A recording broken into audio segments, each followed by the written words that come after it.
नमस्कार मैत्रिणींनो, स्वागत आहे तुमचं माझ्या चॅनलवरती। आज मी तुम्हाला आपण जेव्हा रक्षाबंधनच्या दिवशी ह्या राख्या बांधलेल्या आहेत, मग ह्या राख्या बांधल्या झाल्या की आपण बाजूला ठेवून देतो, नाहीतर आता ह्याचं काम झाले म्हणून असं बाजूला टाकून देतो। मग आपण या राख्या टाकून दिलेल्या याचा काय उपयोग करू शकतो, काय चांगला उपयोग होऊ शकतो ते या व्हिडिओत पाहणार आहोत। आपण आता या राखीपासून जे उपयोग करणार आहोत ते तुम्हाला दाखवते। आता खूप जवळ पोळा आलेला आहे, मग आपण पोळ्याच्या दिवशी काय करतो, बैल आणतो, बैलाची पूजा करतो। आपण हे बैल आणलेले आहेत, मग आपण काय करायचं आहे आता, तर या बैलाला आपल्याला डेकोरेशन करायचं आहे। मग आता आपण या राख्या रक्षाबंधनच्या आपण या राख्या यूज करून आपण हे बैल सजवूया। आता आपल्याला प्रथम सण कोणता येणार आहे, तर बैलपोळा येणार आहे। मग आता ही राखी आहे ना, आता आपण ह्याचा उपयोग करायचा आहे। आता आपण ही इथं बांधून घेऊया।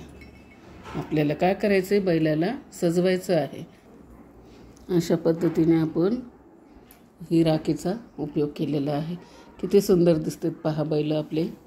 आता आपण शिंगाला सुद्धा आपण यातल्या 2 राख्या बांधणार आहोत।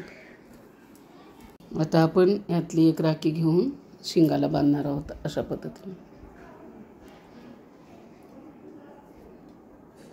असं करून आपल्याला अजून एक गाठ पडायची आहे, खाली खाली करायचं आहे।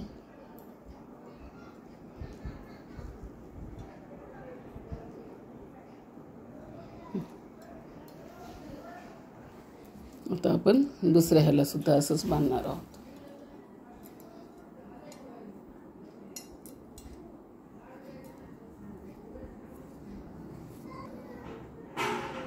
बाकीचा धागा आपण असं कट करणार आहोत अशा प्रकारे।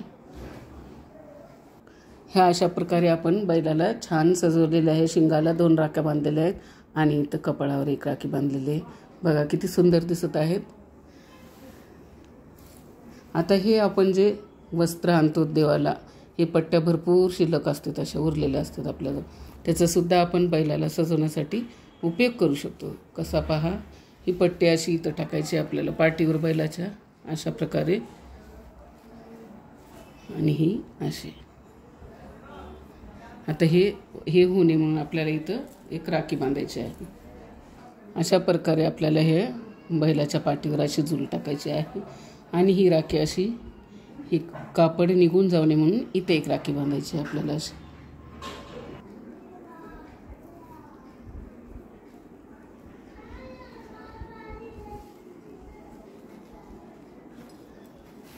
अशा प्रकारे अजून एक पट्टी आपल्याला इथं टाकायची आहे अशी, आणि अशीच एक राखी बांधून घेणार आहोत आपण। हे असा उपयोग केलेला आहे मी। ह्या पट्ट्याचा पण यूज केलेला आहे, आणि ह्या राख्या पण शिंगाला असं माथ्याला बैलाच्या बांधून हे आपण पट्ट्याचा असा यूज केलेला आहे। किती सुंदर आपले बैल सजून तयार आहेत, आणि पोळ्याच्या दिवशी आपण फुल उपयोग करणार आहोत या राख्याचा। आपण राख्या कुठं ठेवलेल्या आहेत ते सगळेजण बाहेर काढा, आणि अशा पद्धतीने राखीचा उपयोग करा। अशाच पद्धतीने मी दुसरा एक बैल सजवलेला आहे, ते पण दाखवते। हे बघा, हे 2 बैल मी सजवलेले आहेत। रक्षाबंधनच्या राख्याचा असा पुरेपूर फायदा घेतलेला आहे। अशा पद्धतीने तुम्ही राख्या यूज करू शकता। आता ही पट्ट्या जर नसेल तर आपण कोणता कपडा टाकायचा पाठीवर, म्हणजे ते पण चालतं। हे पहा, माझे दोन्ही सर्जा राजा तयार आहेत।